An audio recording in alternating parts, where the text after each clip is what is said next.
Okay, ठीक है हमारा ओके डन। सो आज हम लोग पढ़ने वाले हैं क्या रिवीज करने वाले हैं हम लोग chapter 1 of political science, the idea of democracy and it's spread. तो यहाँ पर आइडिया ऑफ डेमोक्रेसी हम लोगों ने पहले डिस्कस किया। डेमोक्रेसी मतलब क्या होता है? लोकतंत्र। क्या होता है? लोकतंत्र होता है जिसमें लोगों द्वारा सरकार को चुना जाता है। किसको चुना जाता है? सरकार को चुना जाता है, इसको बोलते हैं डेमोक्रेसी। ठीक है, तो इसमें हम लोग क्या क्या पढ़ने वाले हैं डिस्कस करेंगे।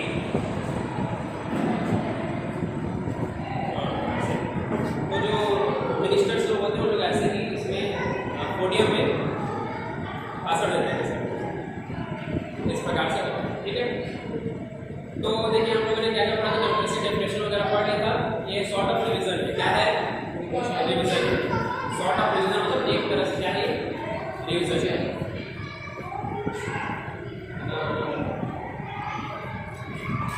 ये देखो बात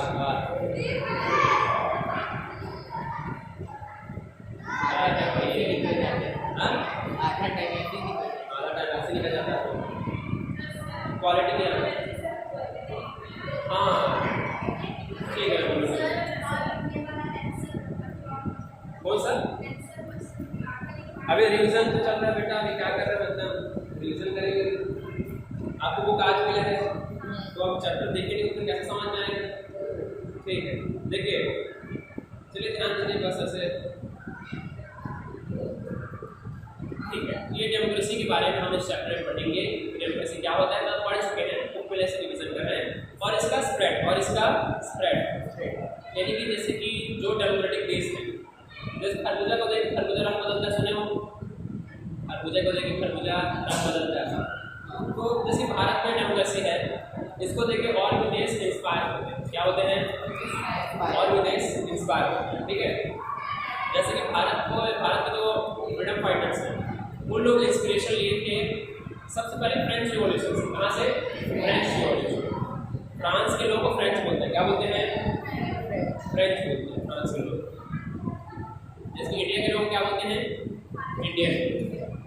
भारतीय बोलते हैं। मैं इंग्लिश में कॉन्टेक्स्ट में। ठीक है, वैसे फ्रांस के लोग क्या बोलते हैं? French. Yeah, so from where we left, हम लोग बात करते हैं फ्रेंच रिवॉल्यूशन। फ्रेंच तो फ्रांस में क्रांति आई थी 1789 में। कब आई थी? 1789। ये मोस्ट पॉपुलर क्वेश्चन है कि कब हुआ था फ्रेंच रिवॉल्यूशन? कब हुआ था? 1789 से 1799 तक चला था। 10 साल चला था रिवॉल्यूशन। मतलब उन लोग अपने मोनार्क को हटाने के लिए, मोनार्क मतलब राजा या रानी। जैसे अगर रजिया सुल्तान राज कर रही है तो क्वीन है। Monarch is a neutral gender. जैसे कि टीचर न्यूट्रल जेंडर मतलब आपको उसको ऐसा मतलब कि मेल को भी रेफर करता है फीमेल लगेगा। तो मोनार्क न्यूट्रल जेंडर है। बेटा उधर जाओ। एक डोर रहता है बढ़िया। क्या? एक डोर रहता है। डोर। मेरे रूम में एक पॉजिटिव फोन लगा इसलिए ताकि बाहर तरह का हल्ला मारता है, साउंड ऐसा होता है। तो मेरे रूम में अगर जैसे मैं अपना डोर बंद भी कर दूँ ना, बंद डोर अगर बंद है तो बगल में मेरा भांजा रुक रहा था फिर भी नहीं आने वाला। ठीक है, तो ये फ्रेंच रिवॉल्यूशन से इससे पूरे दुनिया भर में इंस्पिरेशन ली है। जैसे कि भारत का आपने सुना है, जैसे कि एबॉलिशन ऑफ सती प्रथा को किसने खत्म कराया था? राजा राममोहन रॉय। ये सती प्रथा फैक्ट है, बहुत इंपॉर्टेंट है। सब जो 1 मार्क कराते हैं ना, तो सती प्रथा जानते हो ना आप लोग? एबॉलिशन ऑफ सती सिस्टम क्या है? एबॉलिशन ऑफ सती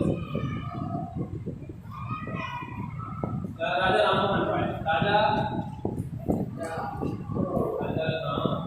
मोहन रॉय, ये बंगाली क्या थे? बंगाली। बेसिकली राजा राम मोहन रॉय, जिसकी आपको पता है पहले किसी के हस्बैंड की डेथ होती थी। क्या होती थी? किसी के हस्बैंड की डेथ, तो उनकी वाइफ को भी उसके साथ जो डेथ बेड है यानी चिता पर लिटाया था, जला था। इस प्रथा को खत्म करा डॉक्टर राजा राम मोहन रॉय। ठीक है,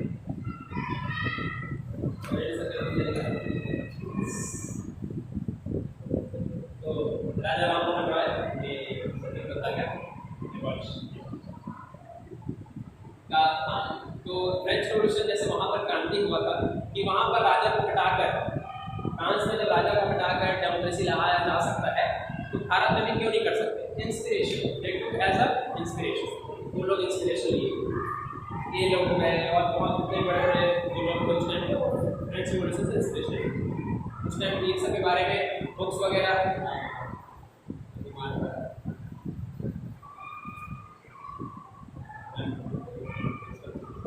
तो इस तरह से फ्रेंच रेवोल्यूशन से इन लोग इंस्पायर हुए। क्या हुए? इंस्पायर, देखो एज अ मोटिवेशन। समझ में जैसे ये कर सकते हैं तो मैं भी कर सकता हूँ ऐसा टाइप से, तो दे टुक एज अ इंस्पिरेशन। डॉक्टर राजा राम मोहन रॉय हो गए है ना, और जैसे कि पंडित जवाहरलाल नेहरू, ये लोग पता है आपको, जिसकी महात्मा गांधी और Jawaharlal Nehru, they went for foreign studies. Okay, उस समय भी उन लोग फॉरेन जाके पढ़े। ठीक है, तो उन लोग आप जब बाहर निकलोगे, क्योंकि देखिए भारत गुलाम था। ठीक है, भारत देश उस समय गुलाम था, तो यहाँ पर कुछ बुक्स को या फिर सबको अलाउ नहीं किया जाता। जैसे आप लोग नॉट टू इंटरनेट को भी अगर एक्सेस करें, उसमें बहुत सारे वेबसाइट बैन रहता है, बाहर का न्यूज़ मत देख लें सब वगैरह। उस टाइम इंडिया में इस तरह की रिवॉल्यूशन बुक थी, उन सब पर भी बैन लगा हुआ रहता। ठीक है, तो होता क्या है कि ये सब जो है आपको पता नहीं, सब बाहर पढ़े हैं, पता है ना आपको, डॉक्टर अम्बेडकर बाहर पढ़े, पता है आपको। ठीक है, पंडित जवाहरलाल नेहरू ये सब भी। ठीक है, ये सब जब बाहर पढ़े, बाहर में देखा कि लोग स्वतंत्रता होती क्या है, क्या होती क्या है? स्वतंत्रता। ठीक है, तो ये होती क्या है, ये सब उन्होंने देखा और फिर उस आइडिया को लेकर लोग भारत में इस तरह से फिर उन्होंने। इसमें एक फेमस कोट है, no person is born with chain, no person, ये एक स्लोगन है, कोट है। क्या है? No person is born with chain. ये कोडिया पर दिखाई दे रहा है कि नहीं? नीचे का नहीं दिखाई दे रहा है, तो क्या है इसका मतलब है? दिखाई दे रहा है आप लोगों को? इसका क्या मतलब है बताइए? No person is born with chain मतलब कुछ सोचिए, फिर मैं बताऊंगा आपको। बताइए, सोचिए। या तो हम लोग क्या करते थे, जैसे SST 9 10 सब क्लास में SST का अलग से नोट बना देते, मतलब क्लास में अलग से 20 रुपये वाला, ताकि आपके 9th 10th दोनों भी लिखा। तो आप लोग भी अगर अच्छे से करना चाहते हैं तो एक SST के अलग से सेपरेट क्लास बना सकते हैं, उसमें क्या फिक्स हो जाता है, रॉक पे रहता है, वैसा आप कर सकते हैं ताकि आप एक रहें। आप हमारे प्रीवियस स्कूल का देखें, उसमें सब बच्चों ने बनाया है, पूरा 7 से लेकर 10 तक सेपरेट क्लास वर्क के अलग से 20 रुपये वाला क्लास वर्क। उससे क्या चीज़ें आपको एक जगह मिलती है। ठीक है, उसका एक वीडियो बना के उसको पढ़ाऊँगा। इसका मतलब बताइए इसका क्या मतलब है? No person is born with chain, इसका भाव क्या है? इसका मतलब व्यक्ति बंधा हुआ नहीं रहता है, एक टाइप से, मतलब किसी भी चीज़ से बंधा नहीं रहता। इसका भाव ये है कि कोई भी व्यक्ति यहाँ पर चेन का ये मतलब है उस टाइम अफ्रीका में, जो यूरोप में अफ्रीकन जो होते थे उनको गुलाम बना कर ले जाया था। क्या बना कर ले जाया था? गुलाम। और उन लोगों को जंजीरों से बांध के रखते। किससे बांध के रखते थे? जंजीरों, उसी को चेन बोलते हैं। तो उन लोग एक कोड दिए कि कोई भी व्यक्ति जब पैदा होता है तो वो कैसे पैदा होता है? आज़ाद। क्या पैदा होता है? आज़ाद। तो ये बेसिकली स्लेवरी के अगेंस्ट में था, एक क्वेश्चन। किसके अगेंस्ट? स्लेवरी। ये जो कोड है वो स्लेवरी के अगेंस्ट में बोला जाता है। इसे अगेंस्ट स्लेवरी के अगेंस्ट, ठीक है। This slogan is used against slavery. Slavery यानी गुलामी, स्लेवरी यानी गुलामी के अगेंस्ट में ये वाला स्लोगन लोग यूज करते थे कि प्रकृति ने हमें आज़ादी स्वतंत्रता दी है। क्या दी है? आज़ादी दी। मतलब हम जंजीरों के साथ पैदा नहीं होते हैं, हम आजाद पैदा होते हैं। क्या पैदा होते हैं? इसी को एक और कहा जाता है लॉ ऑफ लैंड। क्या कहा जाता है? लॉ ऑफ, ये सब लिख लिए। इसको कहा जाता है लॉ ऑफ लैंड, मतलब कि जमीन का कानून। इसको पूरी दुनिया को मानना चाहिए ऐसा। लॉ ऑफ लैंड में बोलते हैं। क्या बोलते हैं? Law of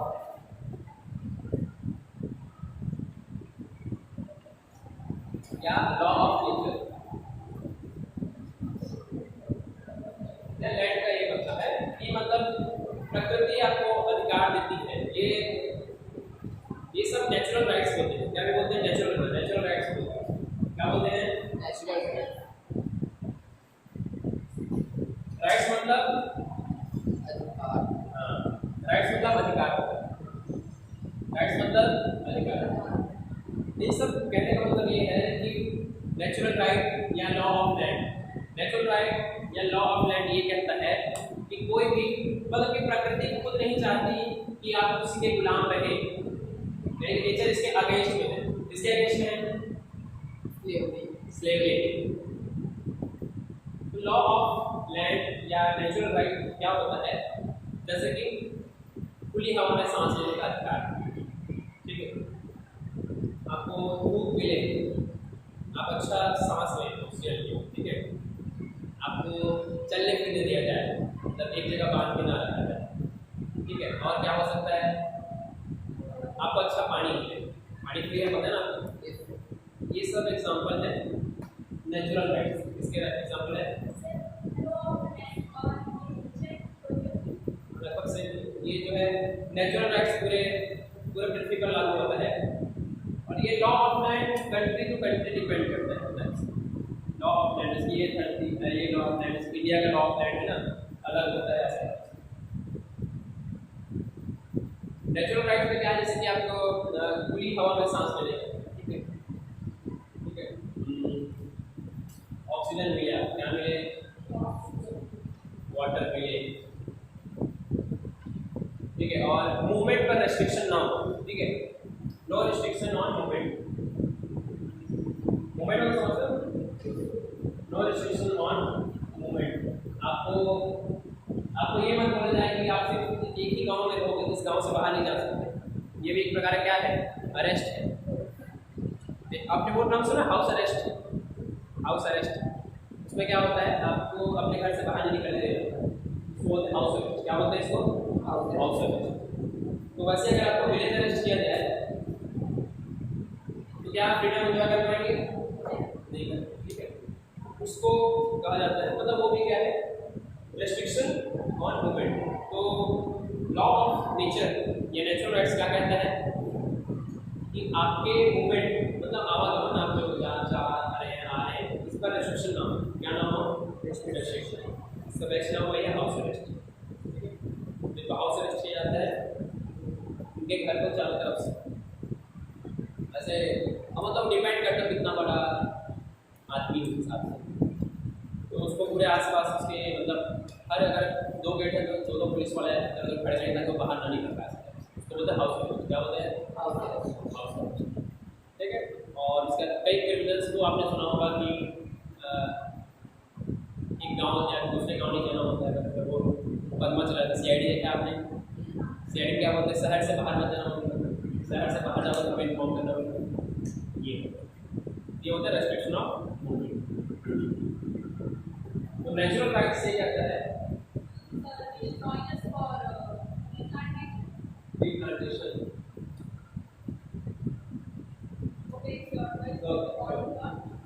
Okay, no, you will. Yeah, so where tree plantation. Okay, where we are at natural rights. These are natural rights. तो हमें कौन देता है? नेचर। कौन देता है? नेचर। तो नेचुरल का छीनने का अधिकार ना तो सरकार को है ना किसी व्यक्ति को है sir. These rights are given by nature, mother nature. How is nature? Mother nature. These rights are given by mother nature कि आप खुली हवा में सांस, और बहुत सारे राइट्स होते हैं, ये मेजर राइट्स हैं, ठीक है। आप अगर सिंपल सा चीज़ें कितनी आसान होगी, आप गूगल पर सर्च करोगे give me some examples of natural rights, you will get my point. इतना आपको समझ में आ गया? ओके, देन वी हैव, इसमें किसी डाउट होना है? ये डाउट ये और कोई डाउट होता है फिर आप लोग अलग पढ़ के उसको पूछ सकते हैं, ठीक है।